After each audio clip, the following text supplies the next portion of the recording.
नमस्कार मंडळी, कसं आहेत सगळ्या मजा म्हणा. तर आज बनाडी म्हणे आलूने आणि मेथीने भाजी, म्हणजेच बटाटा आणि मेथीने हाई भाजी खावाली इथली चविष्ट लागस ना.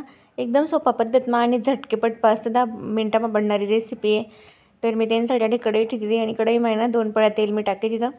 तेल थोडंसं गरम होते जाते. तेल गरम होई घेते मग जिरं मोहरी एकत्र मी टाकते तिथं. जिरं मोहरी कडकडी की लगेचच टाका मी त्यांना लसूण बारीक खुडेल आणि मिरची आणि लसूण एकत्र टाकीस आणि त्याला एकत्र मी भुजले जाते. मिरची लसूण ही आपली मस्त भुजाई.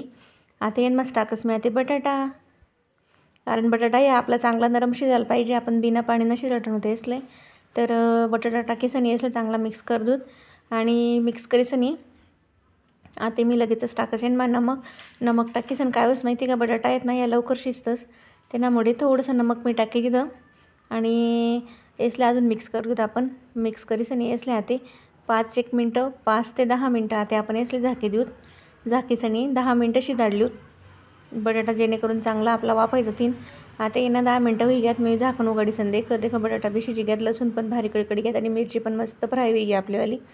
आता लगेच येन मग टाकायचं आपण मेथी 2 पाणीच काही मेथी मी 2 टाकली होती. बटाटा कितला गरम चटक शिजी घ्यात मस्त आणि वास तर इथला भारी राहणार, लसूण ना खूपच भारी वास पण राहणार. आता लगेचच टाकी मी मग मेथी मी 2 पाण्यात काही स्वच्छ धुई काढी होती आणि तुमले जर चिरू वाटत होतं तुम्ही चिरी बी आणि बारीक तरी पण चाली, पण मी चिरेल नाही, नुसते असेच टाक दिलं ना मी.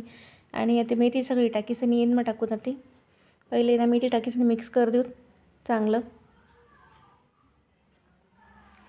मेथी हे मिक्स करायनी का लगेचच टाकू ते मग ते चवीपुरता नमक, कारण मी बटाटाच माहिती ना नमक आहे थोडंसं टाकू होतं त्यामुळे आता टाकतेस मी थोडंसं नमक आणि लगेचच हळद पण टाकी देऊ आणि लगेच मेथी टाकानंतर म्हणजे हळद पण मस्त शिजायचं कच्चापणा राहत नाही ती ना मग. आणि इले आता अजून मिक्स करतो आपण नमक आणि हळद टाकायची. नमक हळद टाकीस आणि चांगलं मिक्स कर देत आणि मिक्स करीस आणि अजून इले थोडीशी झाके देऊत 5 ते 10 मिनटं. इला आता पाणी सुटी पाणी येणं चांगलं हटा दूत आपण सगळं पाणी जिरू दूत आणि तेव्हा मग आपण झाकण उघडू जाते. झाके देस मी इले 5-10 मिनटं येतात ते मी झाकण उघडीस आणि देखा भाजी आहे आपली एकदम भारी शिजी. इथली भारी वास इथला भारी राहणार मस्त भाजी आहे आपली वेगळी झटकेपट बनणारी रेसिपी. खावायला एकदम स्वादिष्ट लागणारी येईल. तुम्ही पोळीसोबत भाकरसोबत खाऊ शकताच. तर चला मग तुम्हाला जर अशाच मला रेसिपी आवडतात ना तर माझ्या चॅनलला लाईक शेअर आणि सबस्क्राईब नक्की करा. पूर्ण व्हिडिओ देखाबद्दल धन्यवाद.